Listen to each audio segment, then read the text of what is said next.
This is our 1 in 3 autoethnography with your host, Steven.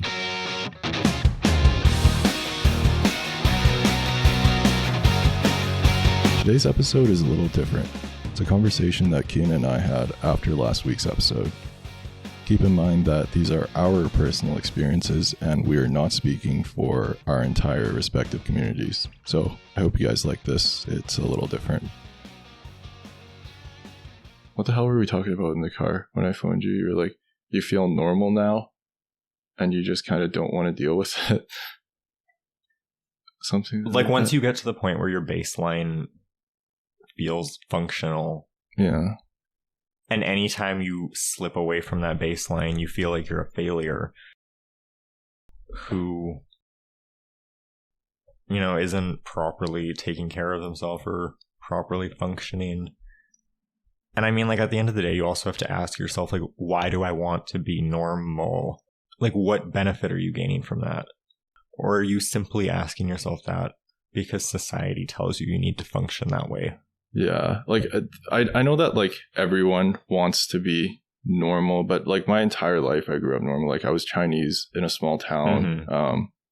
Well, and that's a good point, too. It's like, you've never been what is considered normal, so it's like, why is this different? Yeah, but it's almost like painful to be, well, yeah, no, it's almost, it's painful to have mental illnesses because one thing is dealing with it and then another thing is like the stigma. Because I know there's so much shit in media, not just about OCD, but like with ADHD where it's just stupid ass generalizations and it makes you feel shitty, right?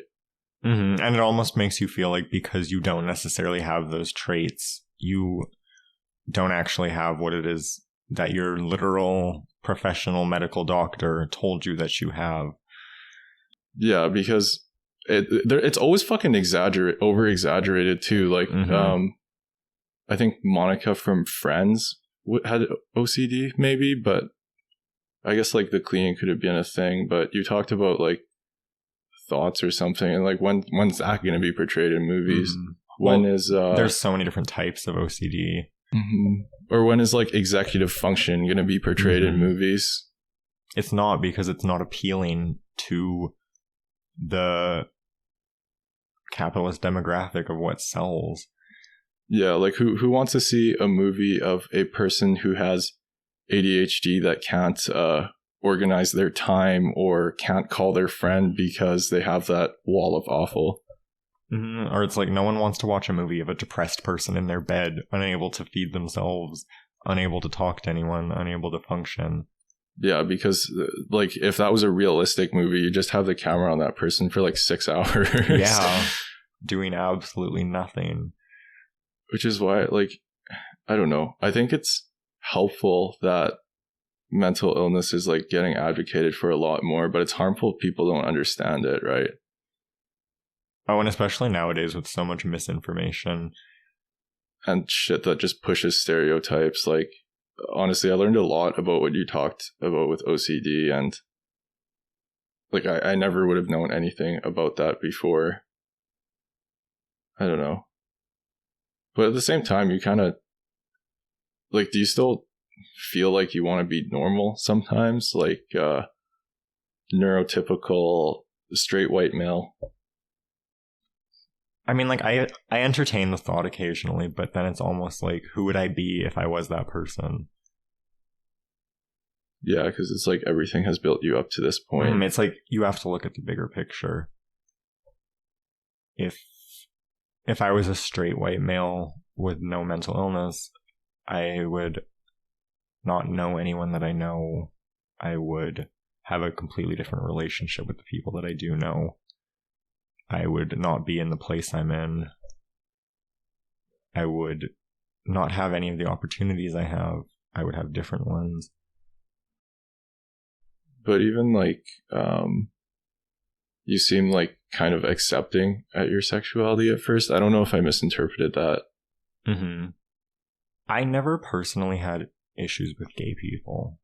I never, like, of course I had some internalized homophobia. Because of the small town. It's inevitable. But I always directed my hatred inwards. Especially because of all those worries of thinking I'm a horrible person and an evil person, it was almost like my only option was to direct it at myself. And because I felt like I deserved it as well. Yeah, but like those I feel like those are some of the things that media doesn't get right, is sexuality and mental illness or mental health in general. Mm-hmm. Like, how do you feel about the media's portrayal of sexuality? I think it's very unrealistic. I think it's very white-centered. I think it's very ableist. What do you mean white-centered? I've never heard that. I find gay male culture is very centered around whiteness. Like, basically there's a hierarchy of like white men who look nice and fit the mold, you know, skinny or muscular, clean, hairless, like all of these white beauty standards that have been imposed into the gay community. And like, you see it every day as a gay man. And especially interacting with my friends who are POC gay people and just listening to their experiences compared to mine, it's like a completely different world. Like, what do they experience? So many people fetishizing them or just using them as an object. Jesus and not Christ. Treating them as an actual human. Almost like the idea that everyone just exists as a commodity. And because the most appealing commodity is centered around that whiteness, it's very difficult when you navigate away from that, you know. So that's what you mean by hierarchy? Like, white males are dominant in that culture? Typical white males who are physically appealing are the dominant hierarchy, yes. Huh. What are like some of the stereotypes that they'd have to struggle through? POC gay people? Having HIV. It's just assumed that people of color have it, or they're assumed to be more dirty, have more STIs, especially Indigenous people. Mm-hmm. Yeah, it's assumed that they're dirtier. It's assumed that, you know, they're just there for sex. A lot of the time, like, no one perceives them as being compatible for relationships and things like that. Especially because, you know, it's very hard for POC people in their cultures that don't accept homosexuality to try and navigate that with their identity. Mm-hmm. So you'd say that you're pretty lucky, I suppose? Oh yeah, in the terms that I am just a white male, the fact that I'm thin, like, those are very lucky things in that community. Huh. Does that, so you say like they fetishize them, like in that community, is like the emphasis kind of just on sex? Very much so. Like the entire gay community in your experience? Not the entire gay community, but what is prevalent and what is put out there, it's very hypersexualized.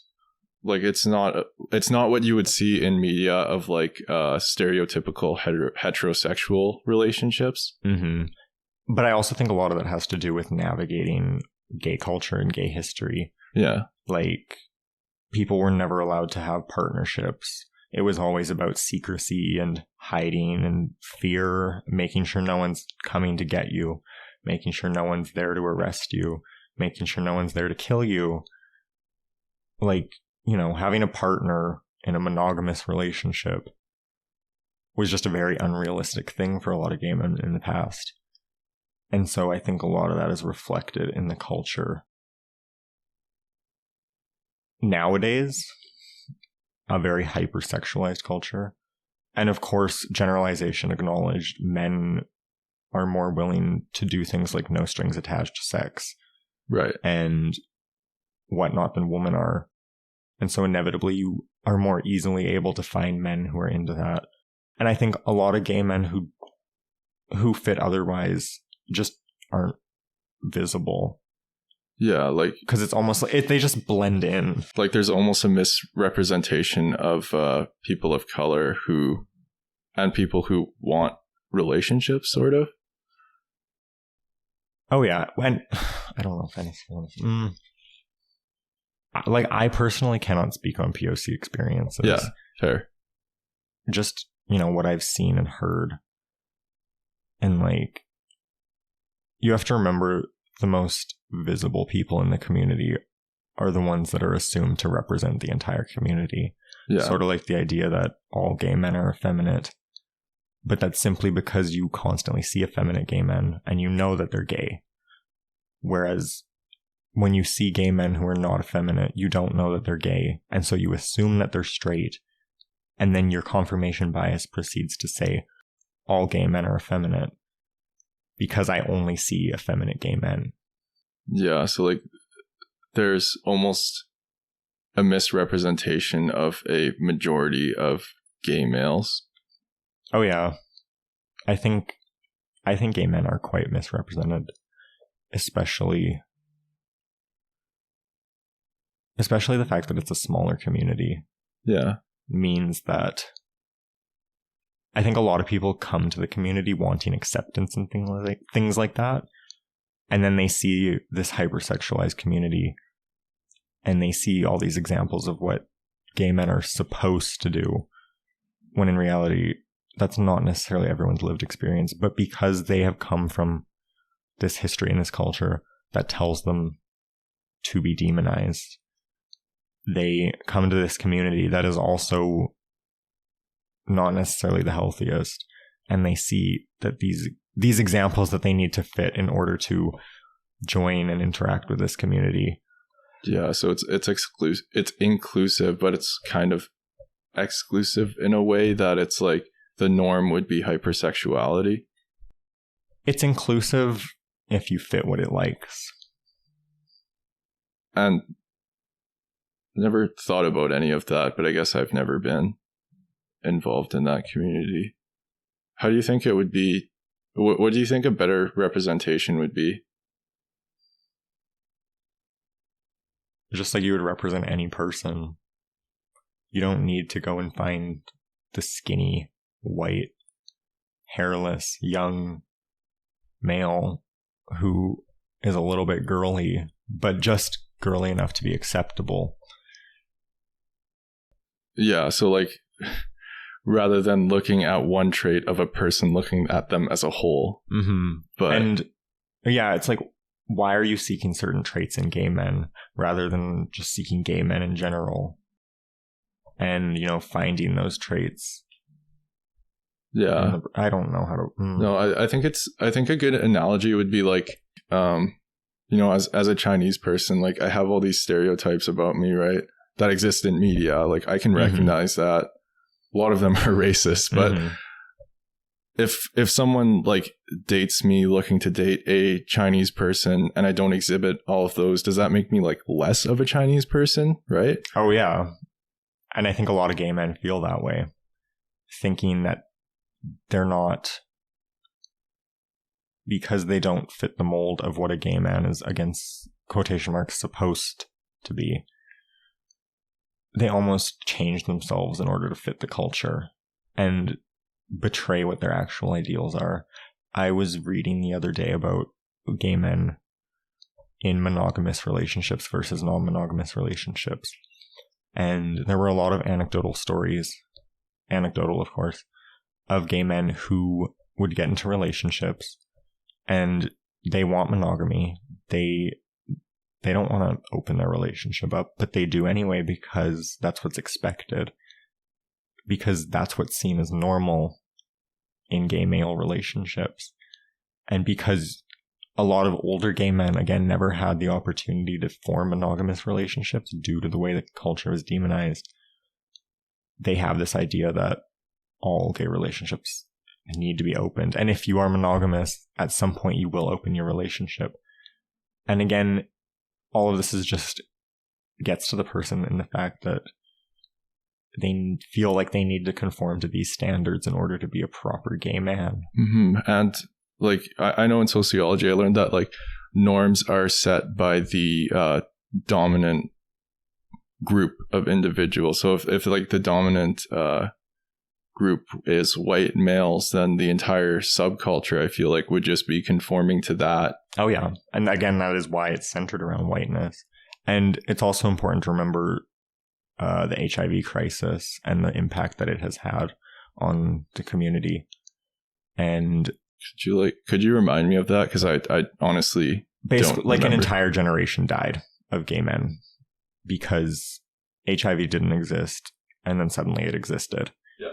And I've grown up in a culture that HIV has always existed. Yeah. And again, as a young gay male, I'm not going to have the experience anywhere similar to what an older gay man has. I didn't see what it was like to watch those people die. I've never been scared to have relationships with people because of some unknown gay disease. Things like that.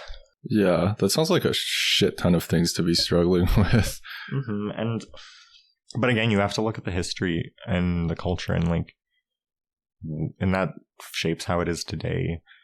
Some of your people of color friends who have had these struggles, do they feel like they're less gay, if that makes sense?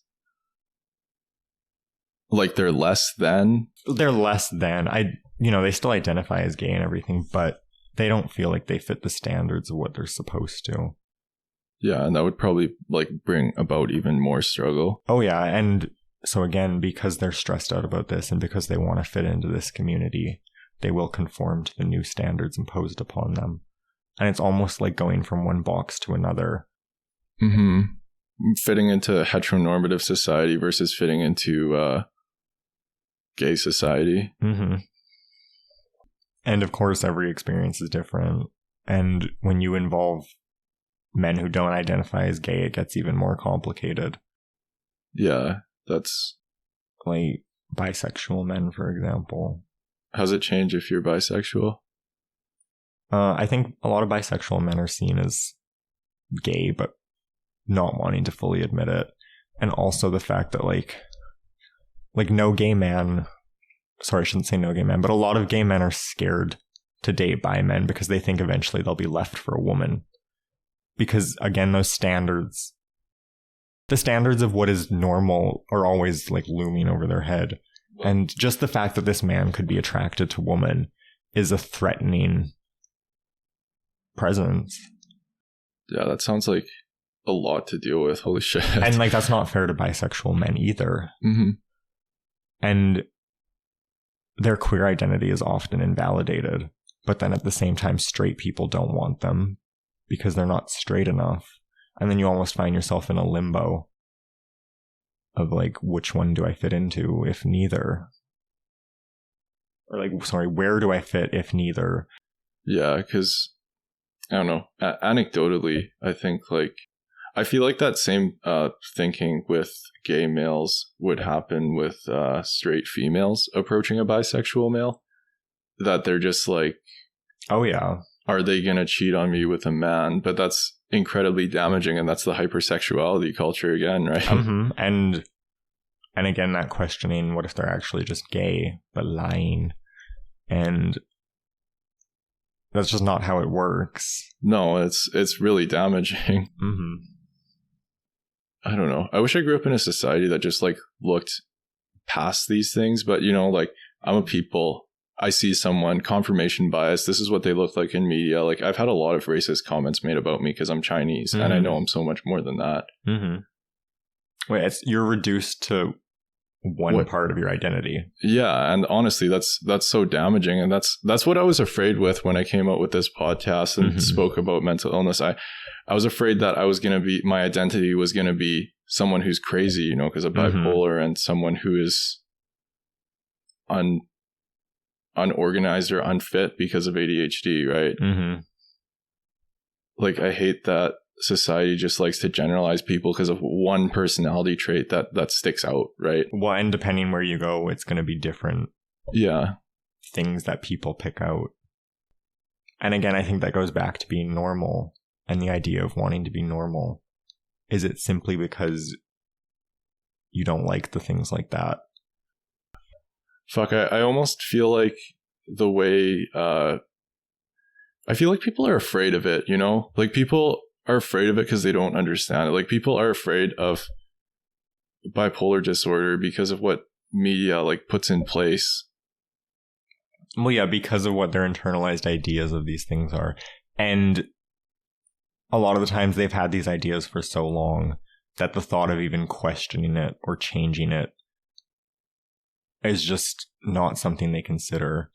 It's almost like the idea that people hate change and people hate being wrong. And they have to acknowledge that they're wrong in order to make that change. Whereas a lot of people just are not willing to do that. Mm-hmm. And of course, like, we have those thoughts too. So I feel like confirmation bias would play into accepting an OCD diagnosis, because, you know, in media, again, it's just like cleaning, being obsessed with that for some reason. So if you don't see that, you'd be most like noticeable. If you didn't see that, you'd be like, maybe I don't have it. And that was like one of the things that I struggled with when I was getting diagnosed with bipolar, because I watched Shameless, and it's like, I think it's a fairly good portrayal of bipolar disorder and other mental disorders, but at the same time, it's like blown out of proportion. Well, yeah, because at the end of the day, that's all media made to sell. Yeah. It's meant for entertainment purposes. It is not educational. And yet people treat it as if it is.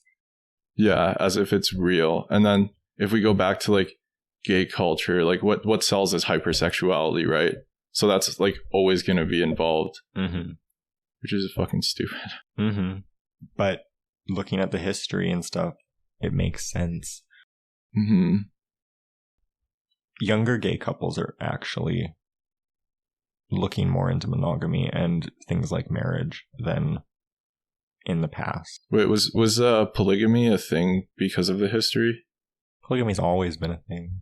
Oh, I didn't know that. Or, sorry, what do you mean? Like multiple sexual partners, I suppose.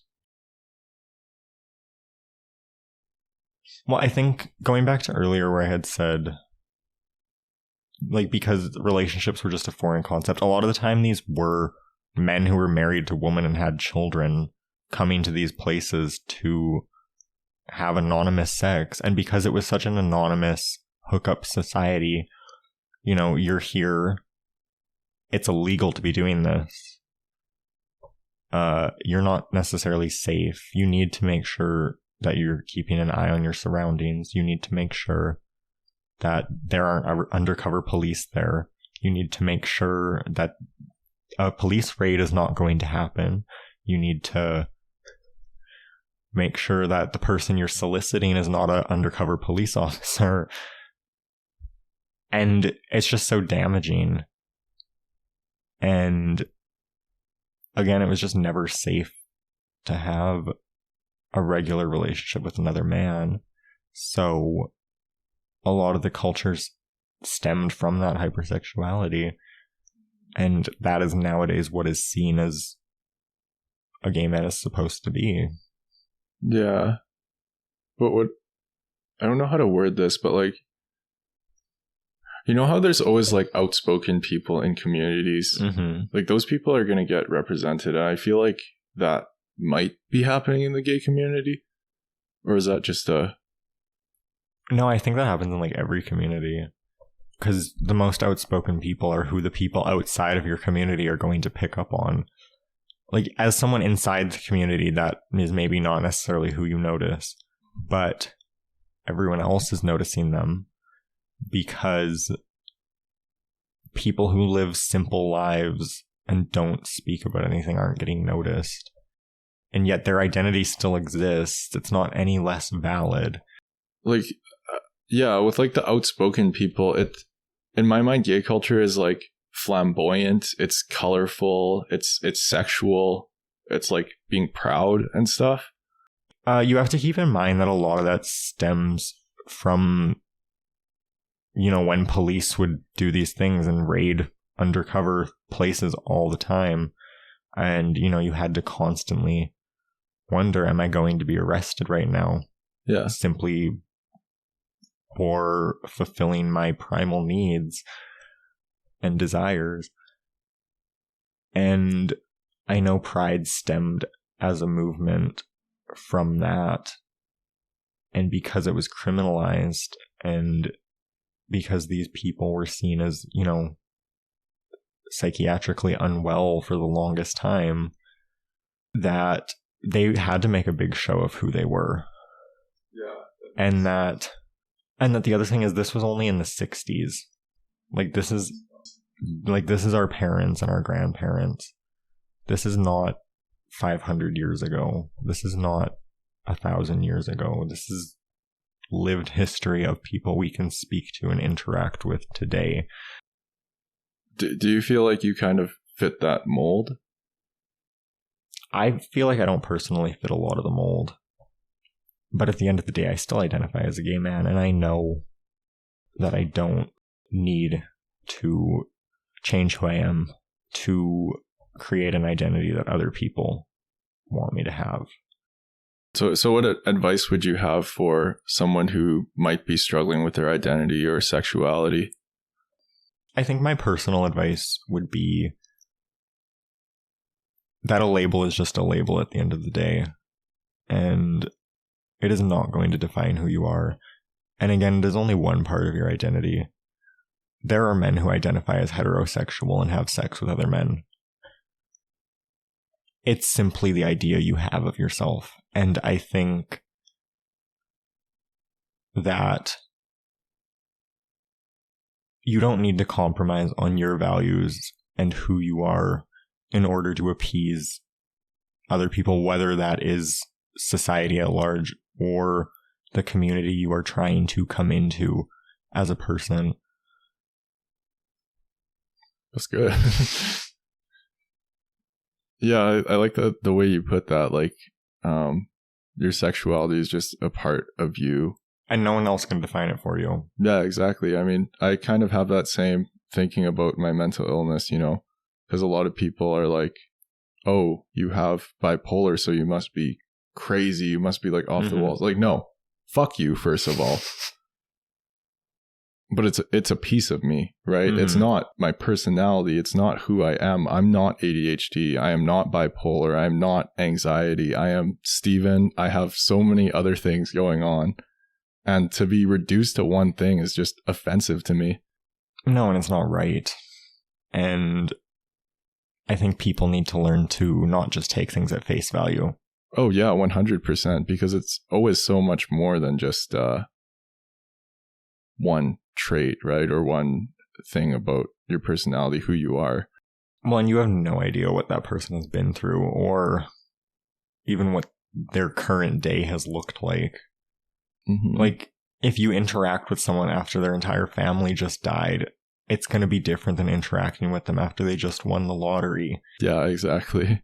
But I don't know. I think that's the hardest part. Like, as much as we can say this, it's hard to put into practice when trying to like define yourself or whatever, because it's like you can think of them as big parts of your life sometimes, but sometimes it doesn't matter what you think, right? Sometimes no matter what you do, society is going to label you as deviant, quite frankly, because of something that you're not in control of. And I think that's unfair. And I've faced that prejudice as a Chinese male, as someone with mental illness. It's like, even if I'm okay with it, I don't know if society is going to be okay with it. And that's one of the scariest parts about speaking about it on a public platform. Mm-hmm. Well, and like, no one else can tell you your own identity. Yeah, exactly. As much as they will try to, they cannot. Yeah, because people are scared. They want to fit you into that box so they can understand you. Yeah, because you don't fit their mold and they don't know how to comprehend that without it breaking their worldview.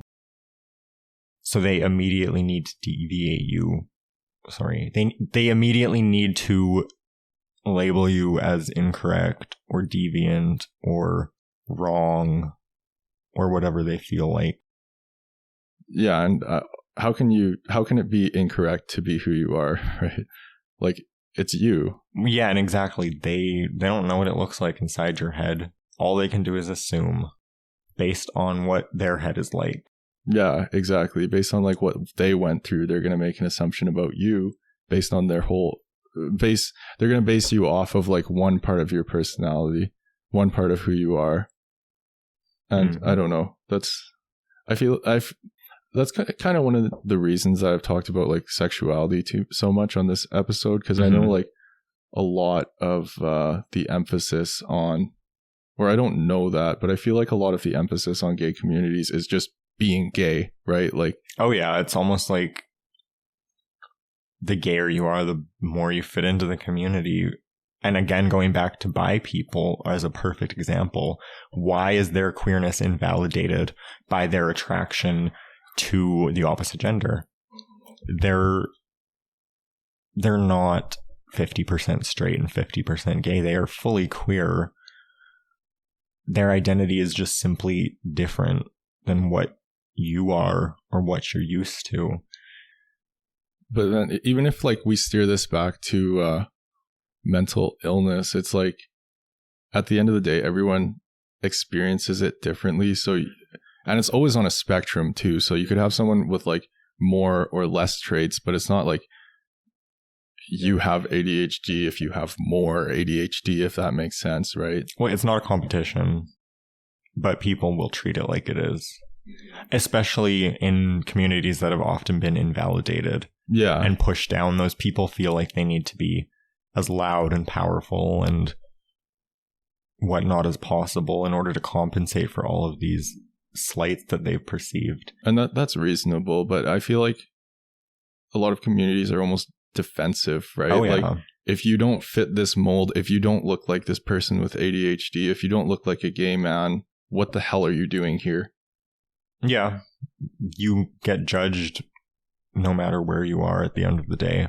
And I think that's why it's so important to realize that your identity is rooted in you. It's not rooted in anything that you're going to find elsewhere. Yeah, it's like fitting the norm is impossible.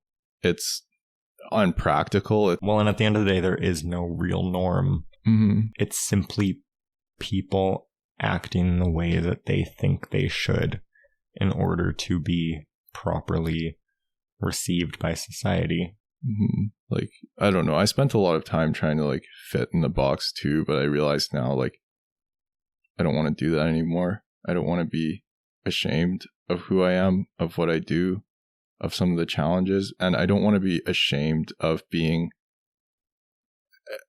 experiencing more or experiencing less of some of the challenges. Like, everyone experiences it differently, and I'm not going to reduce that. But I'm not. Well, you don't want to become the person that you fought your entire life against. Yeah, exactly. And that what is that person? I don't know how to put it into words, but I know what you're saying.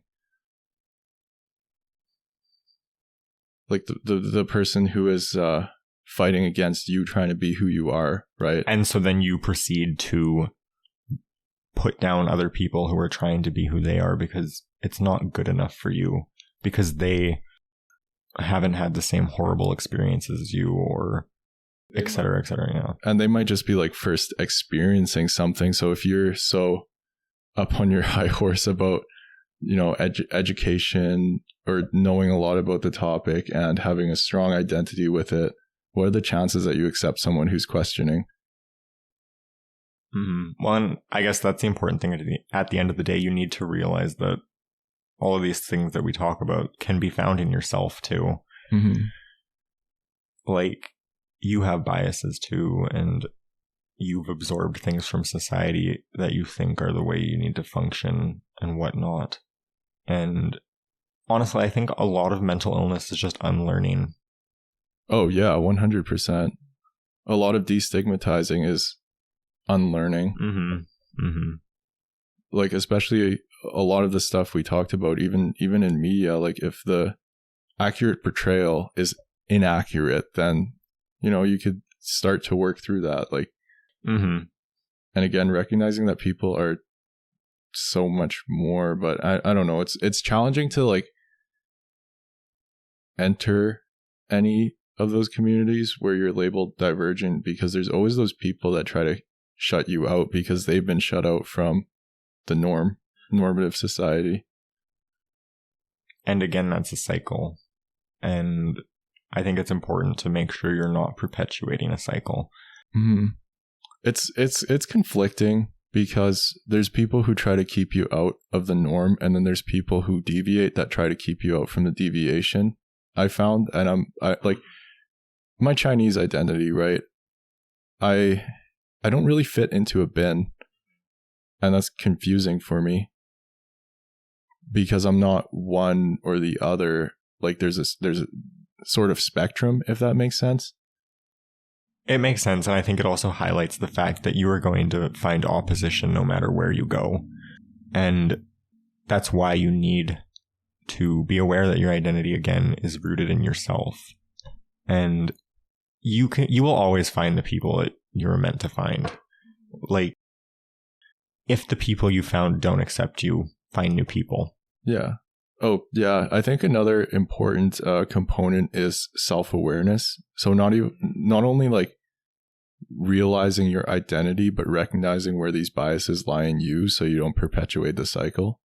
That's really important. But also, self-awareness will allow you to recognize if you're trying to conform to a norm or if you're really being yourself, because honestly, it's so important to recognize shifting from one norm to another norm is not necessarily what you want to be doing.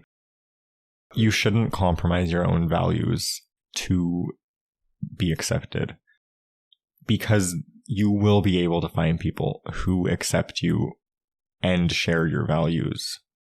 And of course, it can be extremely difficult, but they do exist.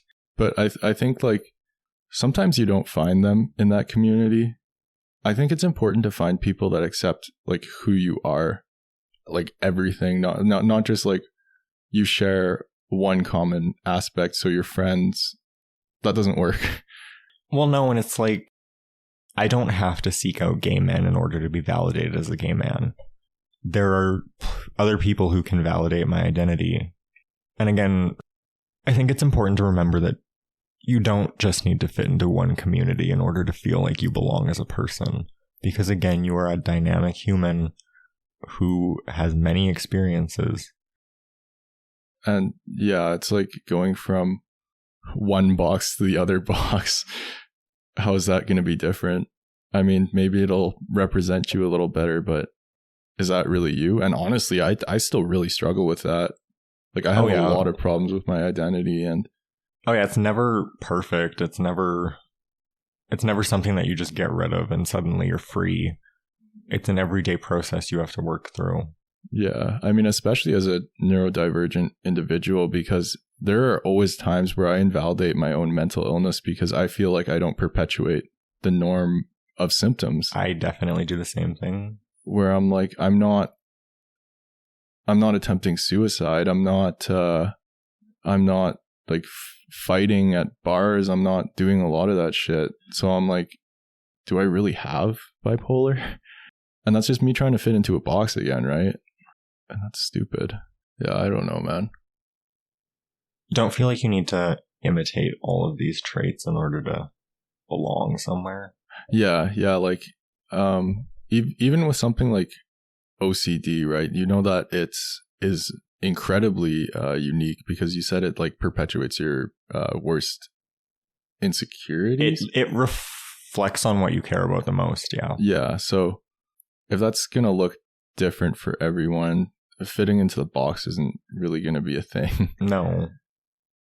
And I don't know, it's damaging with mental illness when you're always trying to recognize symptoms, traits, and that honestly, I still struggle with that, like trying to validate that I do have a mental illness. Mm-hmm. And it's also difficult to just recognize when you're just being a normal human. Oh yeah, 100%. Because like, well, I remember we talked about this when I phoned you in my car. I was like, I'm on medication. I've had counseling and stuff now, and I feel like a neurotypical, but at times it's like is this my mental illness making me shitty? Or am I just being shitty right now? And that's also why I'm iffy about using ADHD or bipolar as an explanation. Mm-hmm. Well, yeah, it's almost like yeah, you can be an asshole, and this is the reason why you're an asshole, but at the end of the day, you're still an asshole. And I think that's why it's hard, a lot hard. Well, not harder, but it's hard for different individuals to work through their circumstances if they're using the norm as something that, you know, they're working with. Yeah, and at the end of the day, the only person you should be comparing yourself to is yourself. Mm-hmm. And while you can like join these communities and be accepted, it's still hard to find yourself in them. Like, because at the end of the day, you are a dynamic person with multiple identities, and one community is not going to represent the entirety of who you are. Yeah, exactly. And that's something that only you can take away from yourself, and only you can give away to yourself, which is nice, but scary. So hopefully you guys liked this episode. Make sure to check out our website in the description and subscribe on whatever platform you're on. You'll also find some resources and references we used for this episode in the description. And once again, we are not medical professionals, and you should see your doctor if you're concerned about your mental well-being. We'll see you next time.